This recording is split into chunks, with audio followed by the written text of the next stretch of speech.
Good morning, everyone. My name is Caitlin Yager, Director of Heritage Programs for Missouri Humanities. Our mission is to enrich lives and strengthen communities by connecting Missourians with the people, places, and ideas that shape our society. Thank you so much for joining us today for Chapter 5 of our Explore Missouri's German Heritage, an 8-part program series that delves into each chapter of the book of the same title by W. Arthur Mehrhoff. The series will continue every second Thursday of the month at 10 a.m. through April. The book is available for purchase as well. I'll be posting the link to buy the book in the chat box on Zoom, as well as in the comments on the Facebook Live video for those of you that are joining us on Facebook. The books are $25 each, and all proceeds from the book sales will help us continue to bring free public programs such as these to Missourians. Whether you're joining us through Zoom or watching on Facebook Live, we invite you to be part of the conversation. If you're on Facebook, feel free to comment to let us know you're watching or to ask questions for us to consider. If you're on Zoom, you can submit questions throughout the program using the chat feature or the Q&A feature, and we'll try to answer as many as possible. If you enjoy our program today and are interested in seeing more from Missouri Humanities, please check us out on Facebook or on our website for the most up-to-date information about our events. We also have a membership program where benefits include free books, discounted tickets to special programs, and access to members-only events. To become a member, visit www.mohumanities.org and click Memberships under the Donate tab. After our program today, I'll send everyone an email with a link to our program survey. I would really appreciate it if you could take the time to let us know what you thought of the presentation. These surveys are really important as we continue to bring public programming to Missourians and work toward a more thoughtful, informed, and civil society. Our discussion today will feature a conversation, of course, between myself and Dr. Arthur Mehrhoff, the author of the publication. But our special edition today is Cindy Brown, the former site administrator for Deutsheim State Historic Site in Hermann, Missouri. The title of the chapter is Good Work and covers topics related to architecture, agriculture, beer brewing, viticulture, and more. If you missed any of our last discussions, here is a brief overview of what we've covered so far. So chapter 1 served as a bit of just an introduction to Missouri's German heritage and discussed many of the efforts that have been made in recent years to preserve and commemorate that heritage. During our discussion on chapter 2, we were joined by Dr. Petra DeWitt, and our discussion centered around cultural identity and conflict for German Americans in Missouri. For chapter 3, our discussion focused on German immigration into Missouri, specifically immigrant groups and German immigrant communities that were established. Kathy Schopenhorst, a local historian from Warren County, was our special guest. Last month, our discussion of Chapter 4 centered around the theme of shaping the land and the sense of place within Missouri's German Heritage Corridor and beyond. If you'd like to go back and view past discussions, they're all available under the Videos tab on our Facebook page, which is Missouri Humanities Council, as well as our YouTube channel. And the YouTube channel is also just called Missouri Humanities Council. So if you're on YouTube, you can search our name, and you can see all the different channels and videos that are available there. So now that we are all caught up, I'd like to turn this over to Arthur to introduce himself, set the stage for the discussion, and introduce Cindy for us. So Arthur, why don't you take it away? Guten Morgen, Frau Yager. And good morning, everybody. It's good to have you back. I hope your holidays have been enjoyable and restful. And thank you especially for coming back and joining us again. And this is your first time, then welcome. I will admit to being the author of this publication, but I've said this time and time again that this is a really collaborative effort. And I think as you, hopefully, if you looked at this chapter, you've seen the incredible graphics. There's an enormous amount of editing that goes into this publication.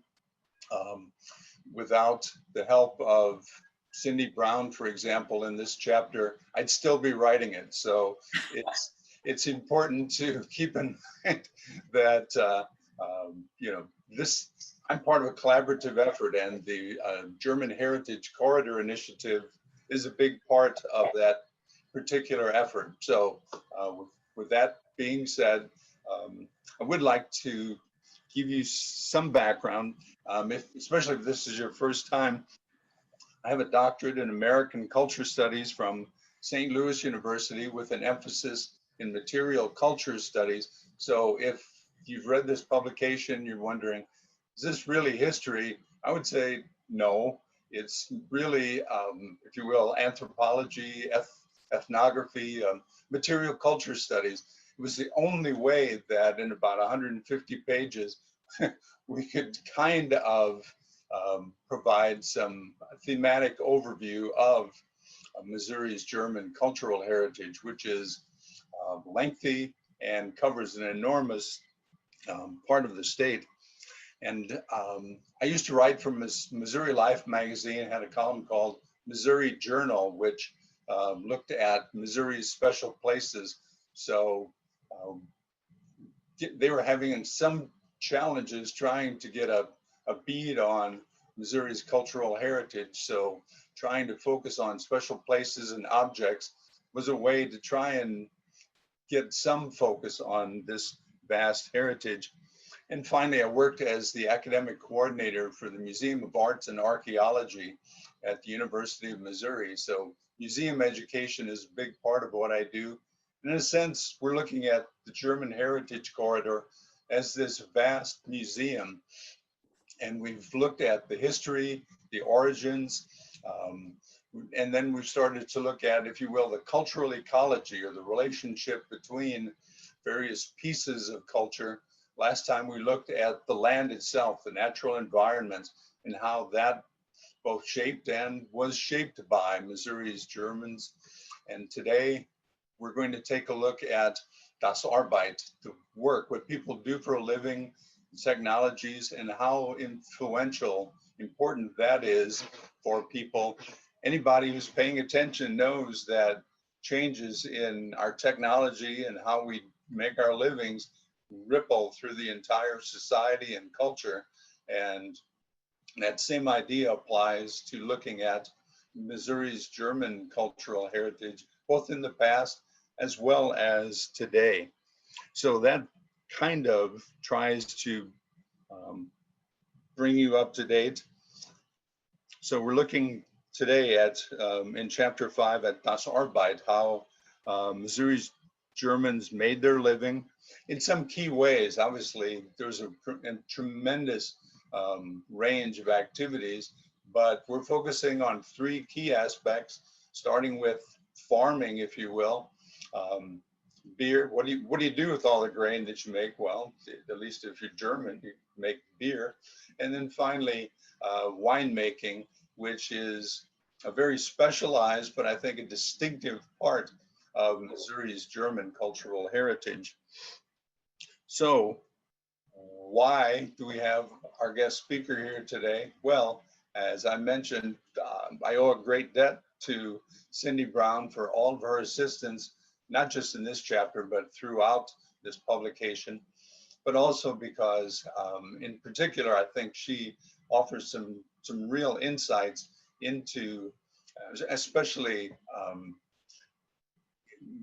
the German cultural heritage in terms of farming and this incredible Pelster house barn, which is one of our key artifacts here. She has a great deal of knowledge and experience with. So I mentioned she's the former site administrator for Deutschheim State Historic Site, and also it's an outstanding preservation architect. I'm not going to brag her up because we do have to finish this presentation, but I would like to introduce Cindy and ask her just to talk a little bit about your background and interests in preservation and Missouri's German cultural heritage. Certainly. Thank you, Arthur. You're very kind in your comments. It was a great collaborative effort, Caitlin being a part of it, and many of our colleagues that you referenced throughout the publication that made possible what we're now discussing and brought it to fruition. So I was just pleased to be a part of it. My background, I'm a Midwesterner. I loved working at Deutschheim because it was a perfect blend of my key interests, which have always been history. And as I told you the other day, I wasn't quite sure what I loved history, but how do you make a career out of history studies? And I also loved architecture. So I ended up getting my professional license in architecture. And I have a focus in historic preservation, which is a natural blending of those two. Did start out in a corporate career that was throughout the Midwest, retired to the little town of Herman, which is beautiful.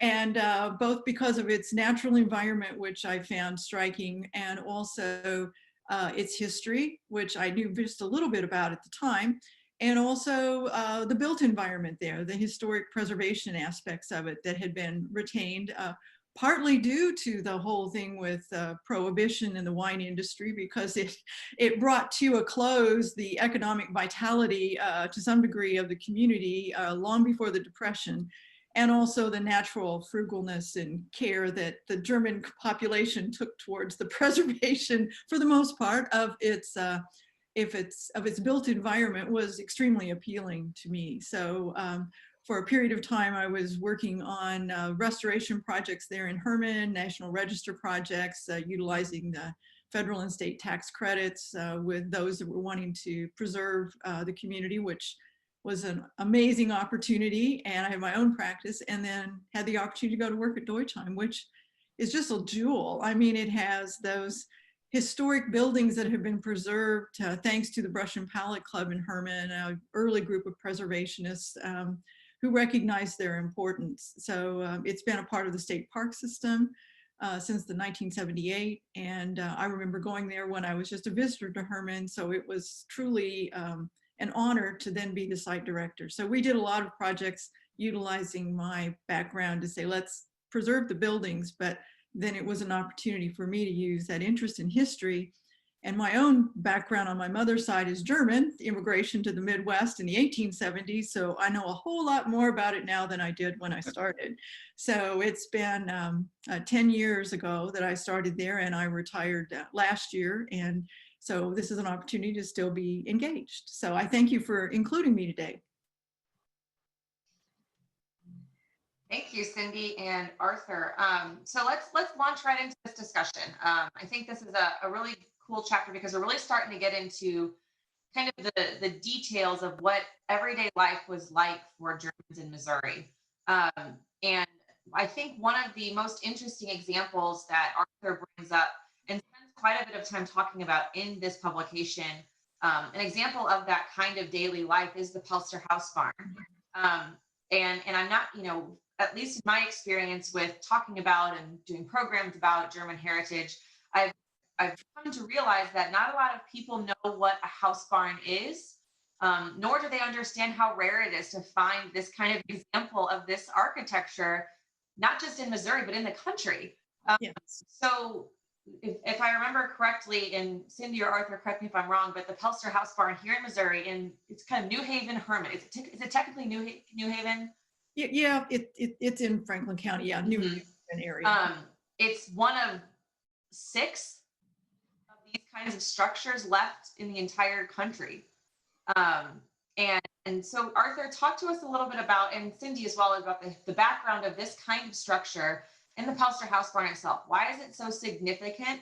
And how did this kind of lifestyle that the Pelster house barn represented grow and evolve over time throughout the history of that area? I would say that the Pelster house barn is an outstanding, as you pointed out, and unique artifact of Missouri's German cultural heritage that also poses crucial questions about the meanings of that cultural heritage for us today as well. I think you said there were 6. I also wanted to cite the National Register nomination for the Pelster house barn. It's absolutely outstanding. And Claire Blackwell from the State Historic Preservation Office has also wrote a number of articles about it. And it's what American culture studies scholar Gene Wise called a dense fact. It's an object, one that is still visible, although not visitable. And it's also, I think, so unique, and it's so wrapped up in the history of Missouri's farming heritage, both in the old country, as well as how the new world shaped this incredible artifact, that it's just a really good vantage point to look at how most Missouri Germans outside of the St. Louis and other metropolitan areas lived.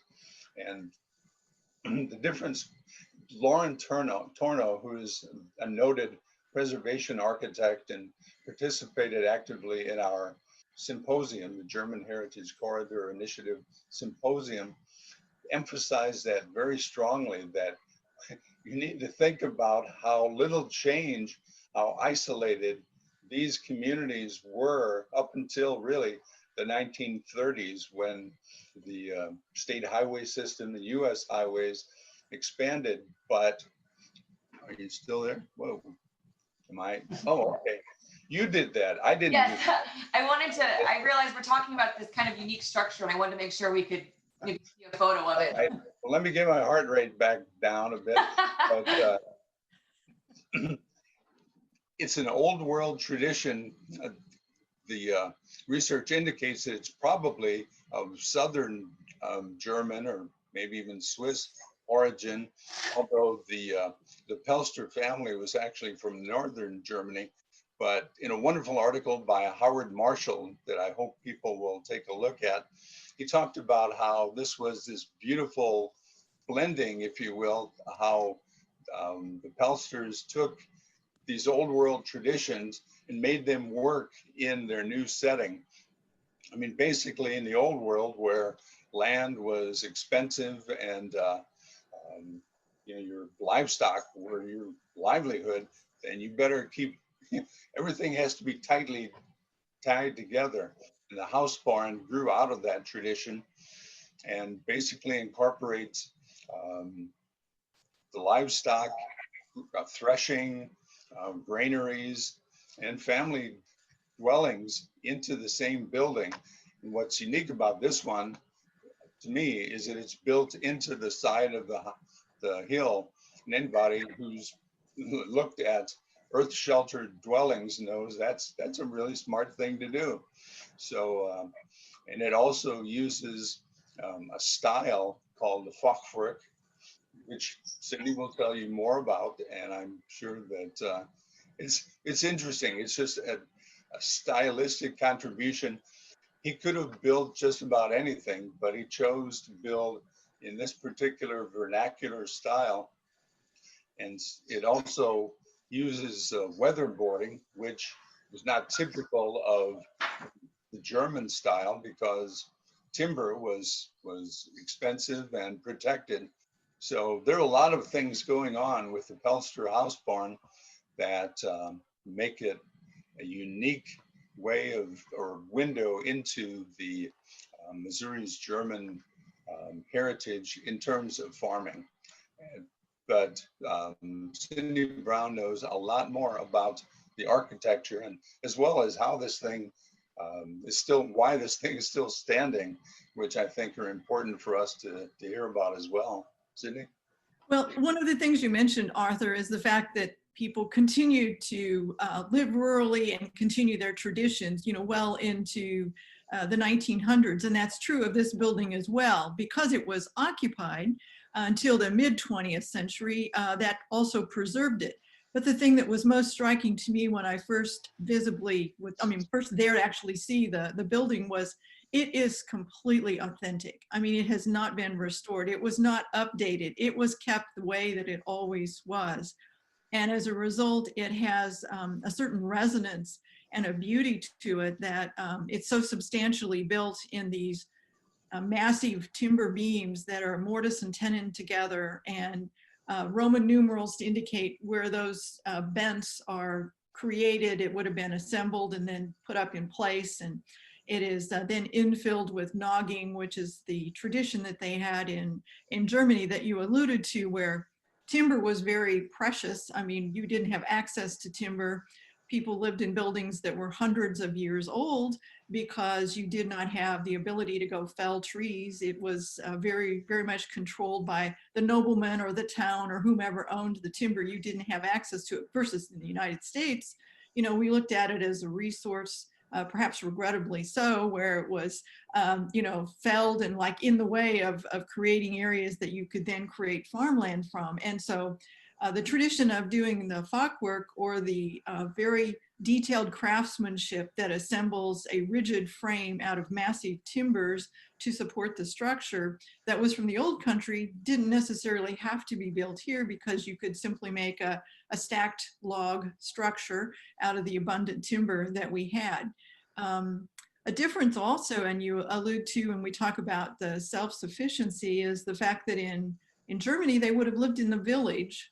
And so you had everybody that lived within a village. And when we had some German visitors here, part of the Summer Traveling Republic that did the Utopia film, and they were taken to see the Pelster house barn, they were not nearly as impressed as what we are with it, but that's because it's singular for us, but it is very common in Germany. So if you go through villages, when I was on a tour there, and you're driving about, and they're everywhere, because in the village you would have had your house and your barn connected, because yes, you're protecting your livestock, you're protecting your grain stores. It makes a lot of sense. And you had maybe a courtyard, and then you went out to your agriculture area that you actually did your farming.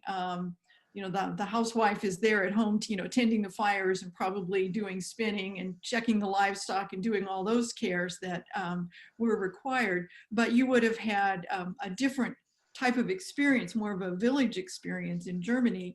And then here in the United States, where we have abundant land, instead you're getting 40 acres that are out in the country, and you're very much on your own. You're very isolated. And so in this case, Mr. Pelster is taking a tradition from the old country and constructing it here using the methodology that he knew from the old country to build with these big timbers. And he has his livestock in the lower area, which is what you can see in the photograph, the stone foundation that is banked into the hillside.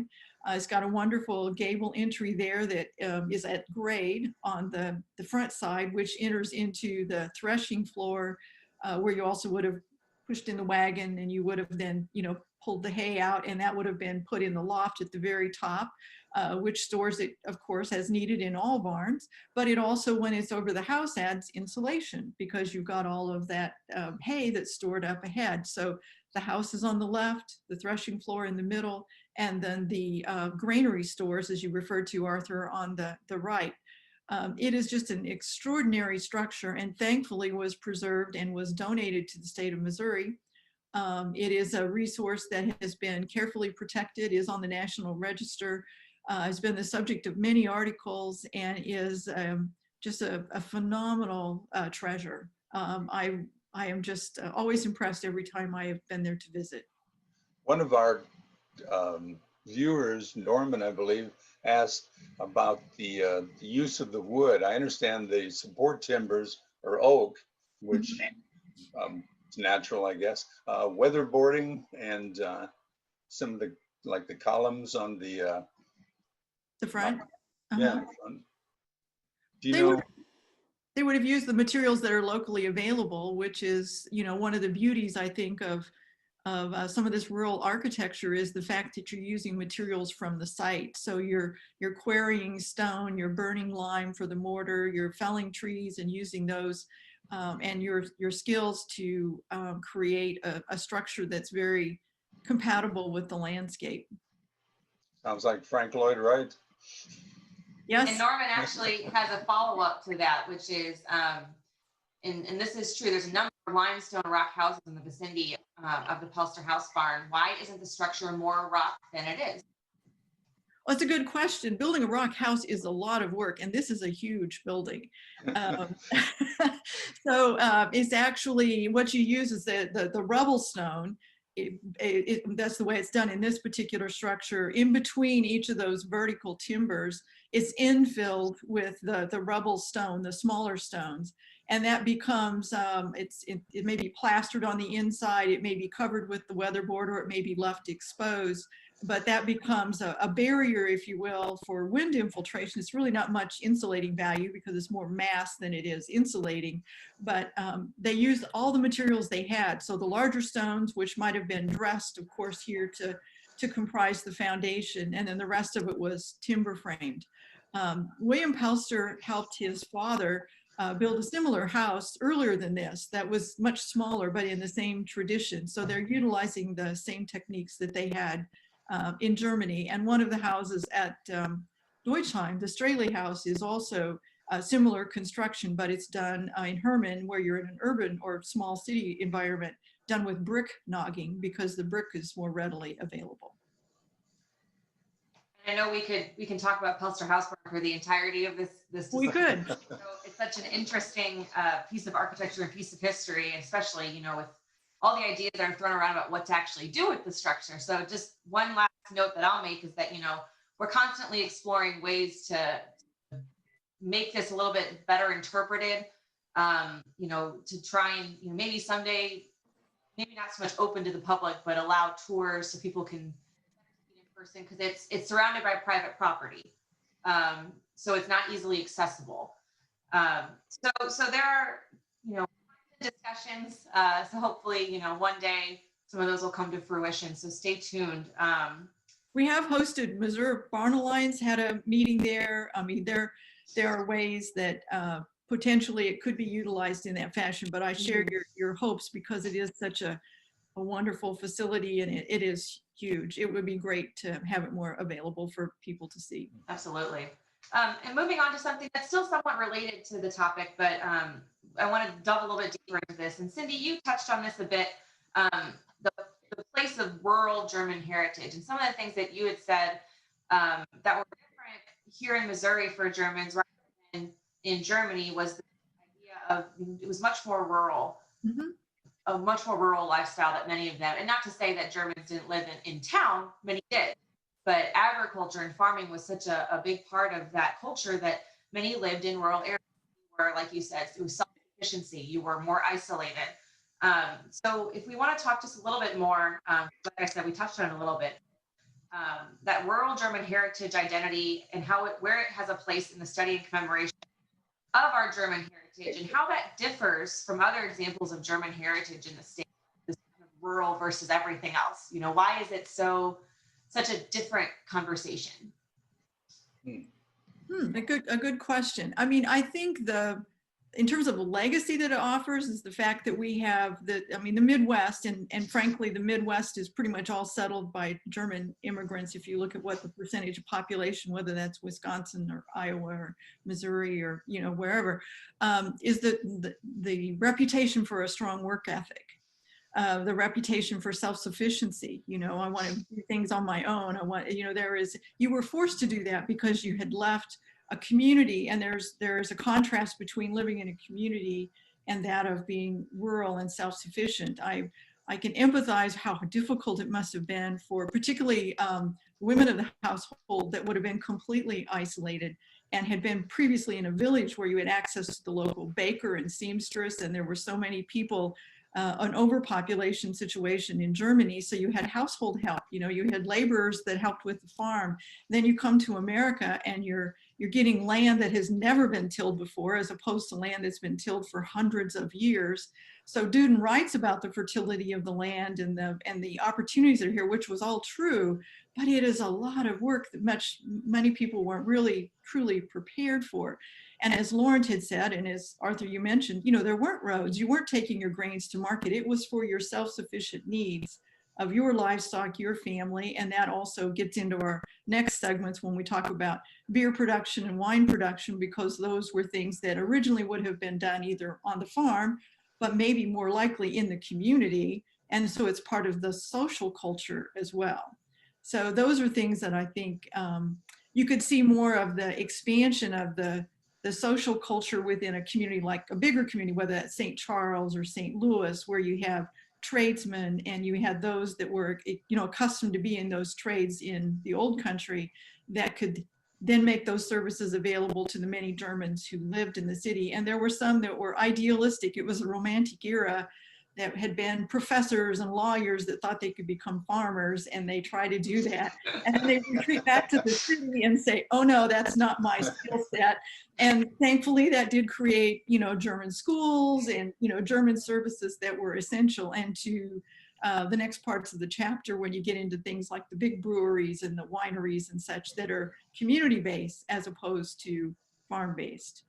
But we do have the population, a higher percentage initially, and through a long period of time would have been rural and would have been individual farms where you could own land as opposed to having right of tenancy that you didn't own, even though you inherited it, you didn't own the land where you were before. So it was freedom. That was what they were after, their freedom. Right. It's also, I think, easier to maintain cultural traditions in rural areas than in urban areas. Urban areas, by design, are all about change and new technologies and innovation and commerce. And in smaller rural areas, I think it's easier to maintain some of those traditions, to still speak the language. In St. Louis, as we saw during the period leading up to World War I, the city said, no, you can't teach German in the public schools anymore. In Herman or Westphalia, that wasn't the same issue. There was less peer pressure, I guess, or social pressure. So I think the ability to maintain cultural continuity in rural areas is important. And that's why a place like the Pelster house barn, it's still there. If it was, on the edge of the metropolitan St. Louis area, I seriously doubt whether it would still be standing, certainly not standing as an empty house barn. And so there's much more development pressure and, if you will, cultural pressures in urban areas. And it's a theme that shows up very strongly in German culture.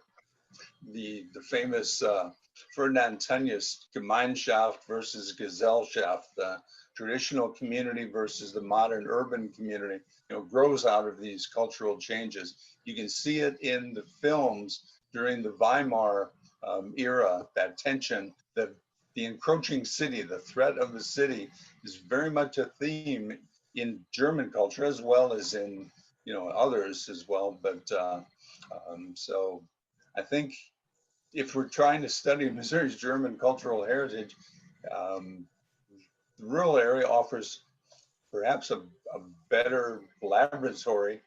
It's easier to find artifacts that still kind of reflect that heritage than it is in our cities. Yeah, and I think that's a point we've brought up, and maybe almost every presentation. I think we kind of joke during our practice that somehow every chapter always leads us back to what happened during World War I and World War II.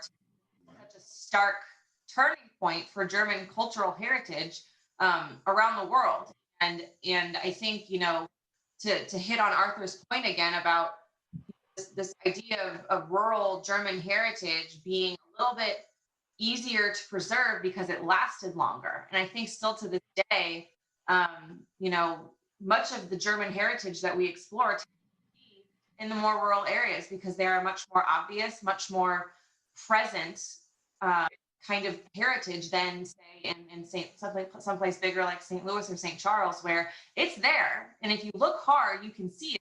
But there's so many other cultures and so many other pressures that happened over time to where it either faded or it assimilated. And I think, like Arthur said, in more rural areas, if you were get a little bit more wiggle room to still be German. And I think it all comes back to, the wars.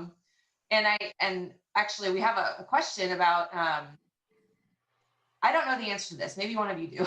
Can you discuss the ag fields that the Germans found on their new Missouri farms left by Native Americans? Either of you have any info on that? I don't. Can you repeat that, Caitlin? Can we discuss any ag fields that the Germans found on their new Missouri farms that were left by Native Americans? So I guess maybe land that had previously been tilled, previously been used, or maybe by then it was too much time had passed. And there was a lot of like when any of the soil was first cultivated, where you would see artifacts that would be from Native American culture that were exhumed just in the process of plowing and tilling. And I know from some of the, I'm not an expert in this area, but from presentations that were done at the Gasconade County Historical Society on Native American cultures, and some of that was easily found through the 1970s and 80s, which frankly, at that point in time, if you spoke to a farmer in the field, he might still been a German speaker. He probably spoke English too, but I've had that related in terms of the continuation of those cultures into the present era, if you will. But yes, there were artifacts found, and mounds and things that would have been from the original occupants of the land long before it was settled by immigrant populations. And as Cindy points out, it's fair to say that really until recently, probably the 80s and beyond, that the importance of respecting Native American, like, you know, Ojibwe or Missouri cultures and their artifacts or sacred places wasn't really on the agenda all that much. I mean, they tended to be more riverine, or, you know, they used the river valleys extensively. I don't know, but I'm guessing, you know, that they would have settlements, but certainly not extensive agriculture, kind of a mix of some cultivated crops, but also, you know, gathering and hunting. But I could be wrong on that. Let's put it that way. Well, let's shift a little bit here. So we talked a lot about agriculture, talked a lot about rural cultural heritage, but let's move into beer brewing and viticulture, which Arthur notes in his other two essays in this book as two of the major industries Germans brought to Missouri. So obviously, you know, Germans aren't the only ones who brew beer, but it seems that the culture of beer in Missouri is frequently attributed to the major brewing corporations that were started by Germans. I don't need to name them. You all know them. But what did beer making do to this growing German culture in Missouri? For example, in the book, Arthur, you mentioned the neighborhoods and demographics of the neighborhoods surrounding Anheuser-Busch, and how because of the establishment of Anheuser-Busch, that affected the cultural heritage and the architecture and the surrounding areas of that brewery.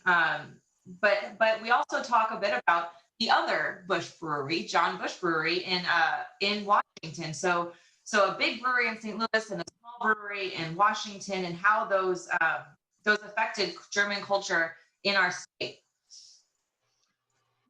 I guess I would say that beer is one of the economic bases of Missouri's German cultural heritage, and it includes things like music and beer halls and Turnverein and family and community life.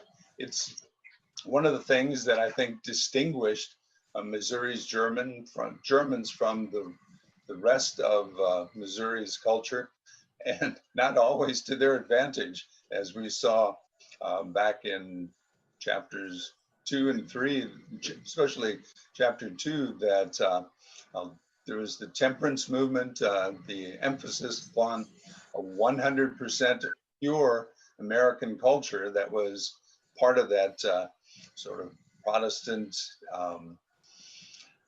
temperance movement. And so beer was, if you will, sort of the fluid that kind of made this whole cultural machine, or it's really not a machine though, it's organic. I mean, it very much fit together. And I think that's why it was so important. And so how did it shape? Well, it was necessary for the rest of this cultural experience to begin. And as we saw with Prohibition, when you pull that out of the culture, then the stack of cards starts coming down.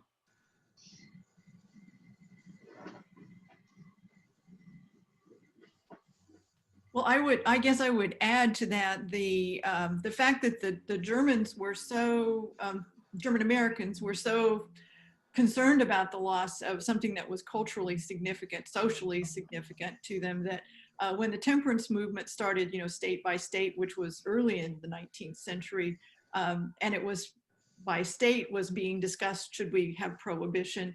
They would actually in Herman invite, which was the epicenter of winemaking in Missouri at that point, invite state legislators to come to Herman to recognize that it was a temperate consumption of alcohol. It was not the saloon, the distilled liquors and the demon rum and the stuff that was part of the bigger prohibition puritanical cultural effort.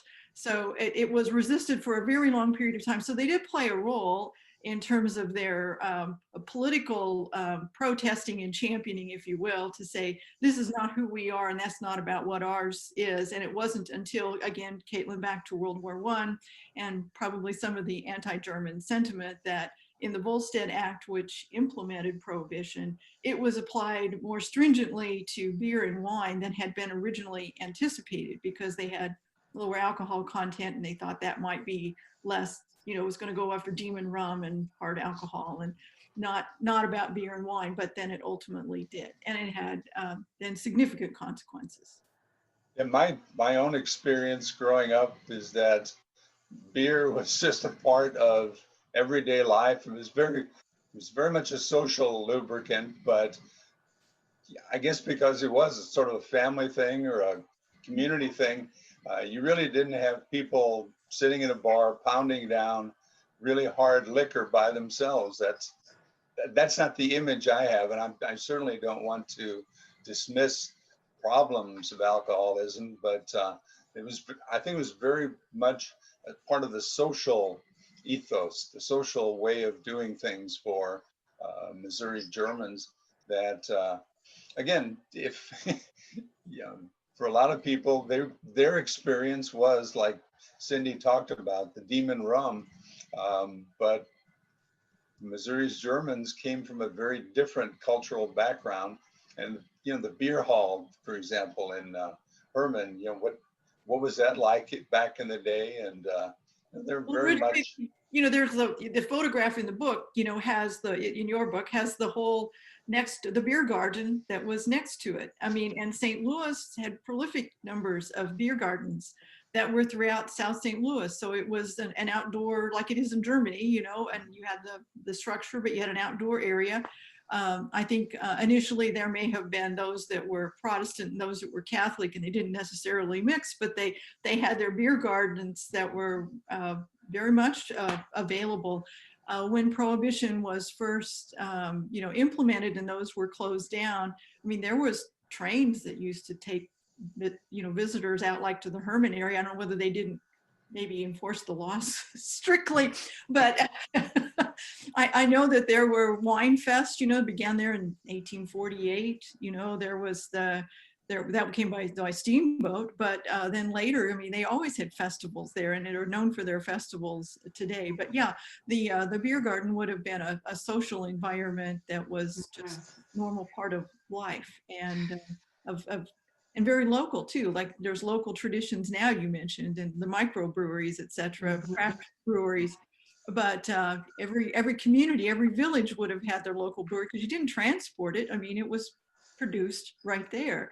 And so, again, technology would limit that because you had to have ice available, and those caves helped to provide that. It really wasn't until later in the 19th century that with refrigeration and refrigerated rail cars, and Anheuser-Busch is certainly a magnificent achievement, but it was more I don't want to say an anomaly, but it wasn't the norm. Most of the German beer brewing tradition was local and really sort of integrated into community life. It was less part of a growing consumer society than the big breweries turned out to be. Exactly. Well, a few comments that are related to what we've just been talking about. Norman makes a comment that is completely, something to think about here is comment about beer and wine. There was not abundant, high quality drinking water available. So think about drinking Missouri River water. And that's interesting because, something that I've learned kind of over the course of my studies is that, I mean, kind of throughout time, drinking things like ale, drinking things like wine, whiskey, all that was much more prevalent than people drinking water, because that was available more readily than clean drinking water. You're exactly right. Hard cider. Yeah, hard cider. Yes, so It's it is a way of preserving one agricultural product that otherwise would spoil, but it's also a way to get the process of preparing it does create a safe drinking product. If you were in St. Louis, for instance, and you had no public sanitation, and so that is one of the big reasons you had cholera epidemics and other, you know, Typhus, yeah. it's because the contamination of drinking water. So yes, it is a different viewpoint when you don't have the availability of safe drinking water. And that's true whether it's on the farm or whether it's in a, but it's even more true in a city where the density causes the proximity of your outhouses, if you will, because you didn't have sanitation and you also had wells, or you were going to Chateau's pond or something and drawing your water, or the river. Yes, exactly.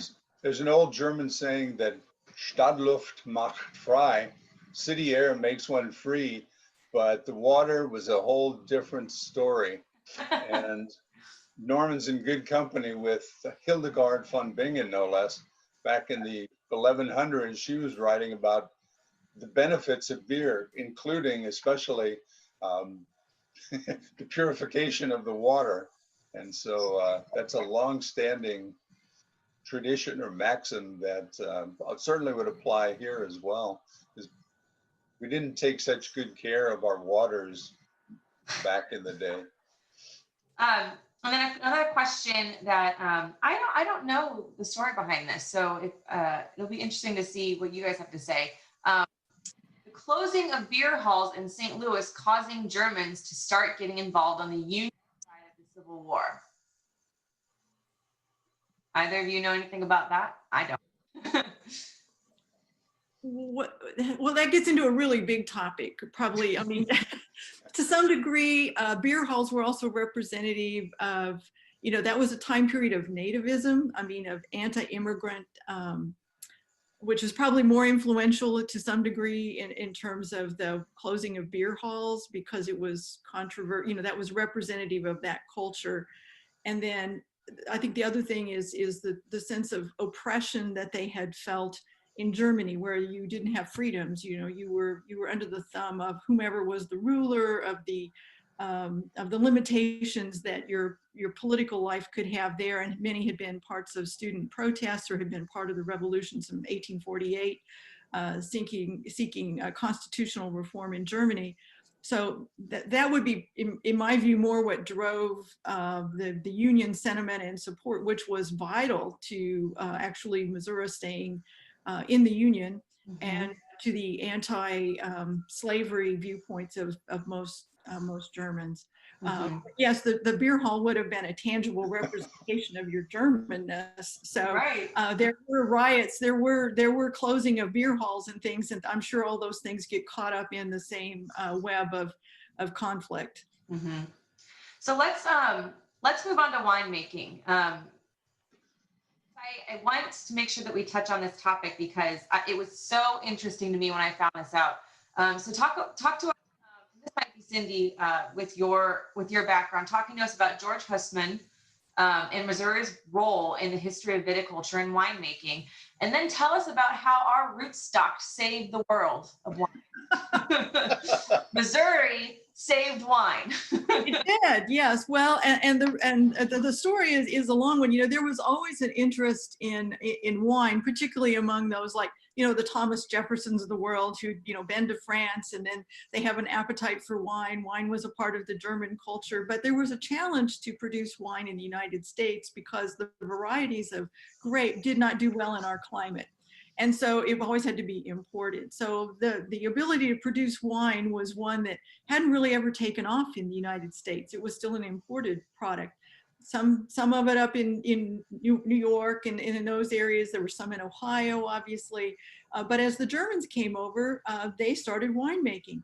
And interestingly enough, those in Missouri were not winemakers in Germany. This is something that they developed here. And that's because they had the diligence and the dedication and the stick-to-itiveness to say, well, we don't know that it can't be done, so we're going to keep working at it until we accomplish it. So what they were able to do was to take the native grapes, which they saw grew in prolific nature here, and they weren't necessarily making a good wine from that, but then they could cross varieties, they could import varieties, and they were able to persevere and create a wine industry where there had previously not been one. And the Midwest was the center of the wine industry until, and Missouri was the center of all of that industry, and Hermann became even the biggest center of all of it as a result. And those Germans were doing it not because they had the background in it, but because they saw an opportunity and they leveraged that and created a wine industry that was very, very successful. You know, Stone Winery was huge. I mean, it must be a DIY, you know, video about this. When you were talking about this, well, I've never done it before, but I can learn this. I was thinking that's part of the importance of Hussman, because he was self-trained horticulturist. I mean, he was many of these individuals that came over were intellectual romantics. They were interested in education, and so he had studied. He read everything he could get. He was a correspondent with viticulturists all over the United States, and part of the issue was those do-it-yourself prepper that you're describing, Arthur, could produce wine, but they didn't necessarily know the science behind it, okay? And so we ended up with spoiled wines or less than optimal wines. So we had some that were successful. Maybe it was through trial and error and keen observation skills, and they were winning awards even in competition with European ones. Others were peddling things that were horrible. And so it was a situation where Hussman took that on as he founded the first wine association. He created the Bluffton wine industry. It was a whole effort to create a whole town that was based off of wine. He ends up the head of pomology at the University of Missouri. He wrote the first books on winemaking. He created the Grape Culturist, which is a publication, the very first one on winemaking. So he becomes the authority on wine, and he came to Hermann at age 12, part of the German Settlement Society. His father built the first, or created the first winery, vineyards, I should say, in Hermann, and Hussman becomes the recognized expert. And yes, you're exactly correct. When the French wine industry was suffering from phloxoria, which is a root louse that destroys the vineyards in France, they couldn't determine what was the cause. And it was the Missouri state entomologist who identified it was the root louse. And it was Hussman, who at that point in time was had a nursery and was cultivating grapes, and he had the rootstock, and Missouri shipped millions of rootstock to France. And they grafted the French varieties to the Missouri rootstock that was resistant to the phloxoria, the little root louse, and yes, saved the wine industry of France. There is a statue in Montpellier, France that commemorates the New World saving the old. Yes. I love it. That's one of my favorite German heritage stories. So why is George Hussman not an American cultural hero, certainly a Missouri cultural hero? Why is he so little known, really, outside of Deutsheim State Historic Site? Well, I think it's one of those things. You could say the same thing about Alexander von Humboldt and others who were he was world renowned, and Hussman was internationally known in viticulture in his time. But when you have an entire industry shut down, which happened with Prohibition, and then it's decades before it comes back, then it is a difficult one to maintain that sort of awareness. And as Linda Walker-Stevens, who you speak about in the publication, well, and she is probably the most noted Hussman expert in a wealth of information, noted, I mean, people in California knew, because she had a vineyard out there, knew about Hussman because they wanted Hussman's certified grape stock, you know, the things that he recommended, because they knew it would be resistant to the phloxoria. And yet in your own home community, very little was known about Hussman. Now it's more known, things like Hermann Farm and Deutschheim and others. The word is getting out to say, this is important. This is, there is no definitive wine book on Missouri's wine history. And if so, you know, Hussman would have a huge chapter. There is a book on him, though, What Wondrous Life, which is more of a soft cover book that's available that can tell people more about Hussman's life. But yes, he's important. He's very important. He's not just important, he is one of the most incredible human beings that you could ever read about. I mean, the list of achievements that you present is enough for one lifetime, but what he experienced with his, you know, his mother dying early, his father dying of a tragic accident, he becomes a caretaker, if you will, for his sister. His sister dies, her husband is killed. He takes on guardianship of their children. He authors the Missouri amendment to abolish slavery. He gives up a very profitable business during the Civil War in order to fight for the Union cause, referring back to our previous discussion. This is an incredible human being, as well as, you know, a giant of the wine industry. You don't have to be German to appreciate this. This is the stuff that, you know, I would read about in biographies when I was a kid. So there's something missing in our Missouri heritage if we don't have George Hussman, you know, right in the middle of it. You're exactly right. He was serving in the Constitutional Convention that did draft the ordinance that abolished slavery in the state of Missouri. So he considered that, of everything that he had done, the proudest moment in his life. Actually, Katie, who's the current site director at Deutschheim, just commented that there's a booklet about George Hussman available at Deutschheim. If anybody wants to learn more about him, he really is a fascinating person in our history. So feel free to call Deutschheim at 573-486-200. I'm sure that number is also available with a quick Google search. If no one writes that fast. Lots of interesting information available at Deutschheim, actually. There is a winery there, Caitlin, and in fact, there's an entire exhibit of What Wondrous Life, which is one that toured the state, has also toured around the country, and that exhibit is on display there in the House Winery. So there's much to learn there. Great. Yes. I'm going to go ahead and wrap things up a bit here. We've only got a couple minutes left, and my last question is one that we I think touched on with every topic that we discussed. So I want to thank everybody, especially Cindy and Arthur, for leading our discussion today, and all of you for once again joining us this month for Chapter 5. There's a couple of things I want to mention before we go. Please keep an eye out for that survey. Those surveys are not just things that I throw in a pile in the corner and forget about it. I truly read every single one of them and take your comments to heart. So feel free to leave comments and let us know what you are thinking about the series so far. Our next program will be February 11th, same thing, second Thursday at 10 a.m. And that one is going to talk a bit more about daily life and daily culture in cultural heritage in Missouri. So sure to be another riveting conversation, if I do say myself. I did want to mention real quick before we go, Missouri Humanities has a really great 4-part series coming up called Uniting a Polarized Nation. And I just want to mention it because it's very timely. The first is this evening.